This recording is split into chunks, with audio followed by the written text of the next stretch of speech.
ইসরায়েলের বিমান বাহিনী একটি ঘাঁটিতে ড্রোন হামলা চালিয়েছে লেবাননের সশস্ত্র গোষ্ঠী হিজবুল্লাহ। গতকাল বুধবার সন্ধ্যায় লেবানন সীমান্ত থেকে ৩৫ কিলোমিটার অভ্যন্তরে উত্তর ইসরায়েলে লোয়ার গ্যালারি অঞ্চলে এই হামলা চালানো হয়।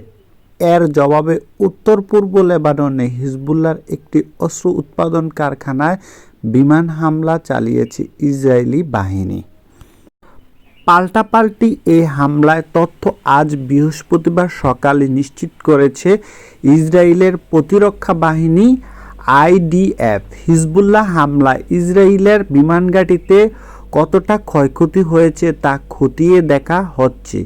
এই ঘাঁটিটি থেকে শত্রুপক্ষের ক্ষেপণাস্ত্র শনাক্ত করার জন্য বিশালাকার একটি বেলুন পরিচালনা করা হয়, সেটি স্কাই ভিউ নামে পরিচিত।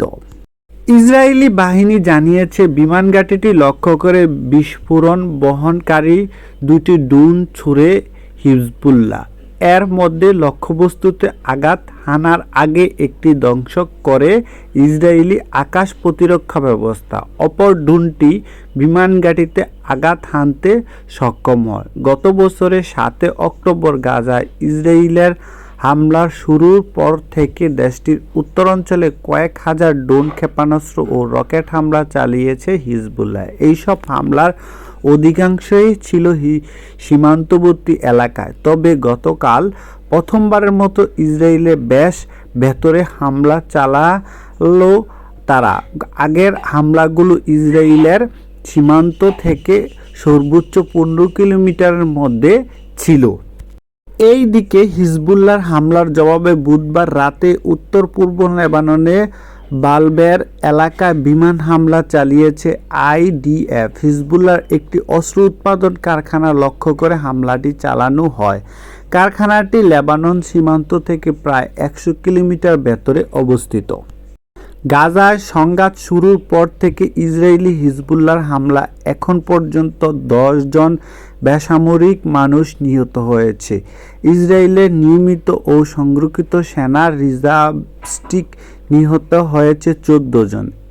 একই সময়ে সিরিয়া থেকেও ইসরায়েলে হামলা চালানো হয়েছে, তবে তাতে হতাহতের কোনো ঘটনা ঘটেনি। অপরদিকে গত ৭ মাসে ইসরায়েলের হামলায় নিজেদের ২৯৮ সদস্য নিহত হওয়ার কথা জানিয়েছে হিজবুল্লাহ। তাদের অধিকাংশই নিহত হয়েছে লেবাননে। সিরিয়াও কিছু সদস্যের প্রাণ গেছে। একই সময় ইসরায়েলের হামলায় লেবাননের অন্য সশস্ত্র গোষ্ঠীগুলোর ৬০ সদস্য নিহত হয়েছে। নিহত ব্যক্তিদের তালিকায় রয়েছে দেশটির এক সেনা সদস্য ছাড়াও অন্তত ৬০ জন বেসামরিক নাগরিক।